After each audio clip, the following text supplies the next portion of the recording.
చదువుకున్నారు, మీరు కూడా వెళ్ళిపోవాలని ఉన్నారా అన్నాడు. వెంటనే నీ మాటని పిచ్చి మాట కింద వాళ్ళు తీసుకున్నారు. పేతురు స్పందన చూడండి, పేతురు స్పందన. ప్రభువా, నీ మాట పిచ్చి మాట కింద వాళ్ళు తీసుకున్నారు, అయితే మాకు ఆ మాట నిత్య జీవపు ఊట, మాకు ఆ మాట నిత్య జీవపు ఊట.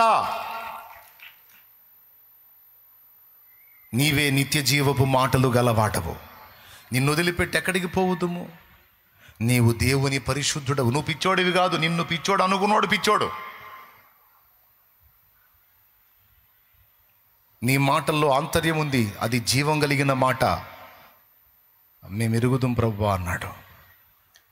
అంటే దేన్ని బట్టి కనెక్ట్ అయ్యారు అపోస్తలులు?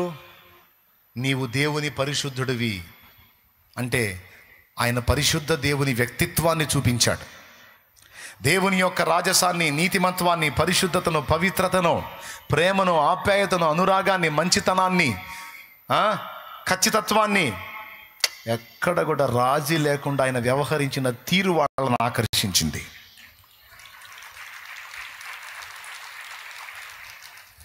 ఎంత ఆకర్షించిందంటే 2 దోణెల నిండా చేపలు ఇస్తే ఏసయ్య ఇచ్చిన చేపల జోడ్ల పేతురు చేపలను ఇచ్చిన ఏసైకి వెళ్ళి చూసి ఏసైని వెంటబడిపోయాడు. 2 దోణెలు ఇచ్చాడండి చేపలు, 2 దోణెల నిండా సంపదిస్తే, ఈ సంపద కాదు, నువ్వే నా సంపదల గని, నువ్వు చాలు నాకని వెంటబడ్డాడు ఏసయ్య వెంట. నేను అడుగుతాను పేతురుని, ఏమి నచ్చింది పేతురు? ఆయన దగ్గర కనీసం ఆయనే అన్నాడు, నక్కలకు బొరియలు ఆకాశ పక్షులకు నివాసములు కలవు కానీ మనుష్య కుమారుడికి తలవాల్చుకున్నకైనా నువ్వు స్థలము లేదని ప్రభువే అన్నాడు కదా. ఏమీ లేదు ఆయన దగ్గర. అలాంటి వాడి వెంట పోతే నీకేం వచ్చిందా? శుభ్రంగా ఆ 2 దోణెలు చేపలు అమ్ముకొని వ్యాపారం పెట్టుకుంటే అసలు ఎన్ని డబ్బులు వచ్చాయి. ఇంకా 2 దోణెలు, ఇంకా 4 వలలు కొనుక్కొని 10 మంది కూలోళ్ళని పెట్టుకొని మొత్తం దోణెలు తీసుకొని పోయి అసలు వేట చేస్తే కుప్పల కుప్పల చేపలు, కుప్పల కుప్పల డబ్బులు. కమ్మగా అవకాశం ఇస్తే అవి బాగొట్టి ఆయన వెంట పడ్డావేమయ్యా?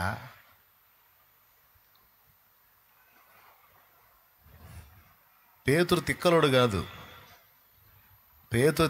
కాదు, మేధావి. మనం చాలా తేలిగ్గా మాట్లాడతాం ఆయన్ని. పెద్ద మేధావి ఆయన, జ్ఞానవంతుడు, మనోనేత్రాలు వెలిగించబడిన వాడు.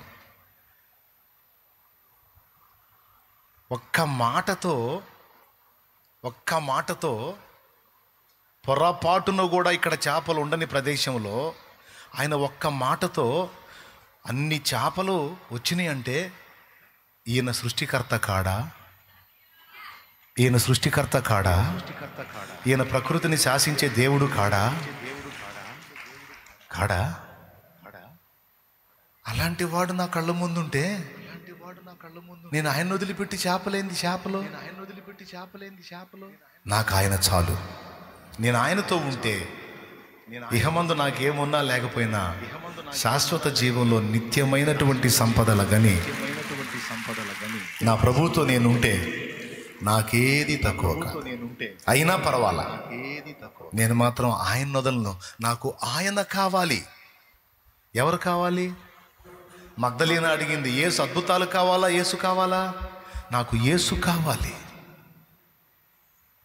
భక్తులు కూడా అదే కోరుకున్నారు.